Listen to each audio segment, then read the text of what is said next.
Dyno Bob. Hey, we do a lot of superchargers, but we do a hell of a lot of cylinder heads since 1979.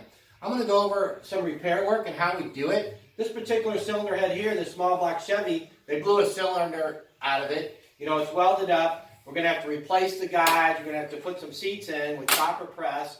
We're going to have to machine it on the 3100, which we got the 3100. We got a new wave valve grinder, some different machines. We also have a CBN milling machine to get that really nice surface for your tri-metal Hermetic type gaskets. So anyway, when we get done, this thing's going to be blended. It's going to look virtually brand new. You really ain't going to be able to tell from what cylinder we worked on to the repair. So we get a lot of this, and we've got it throughout the years.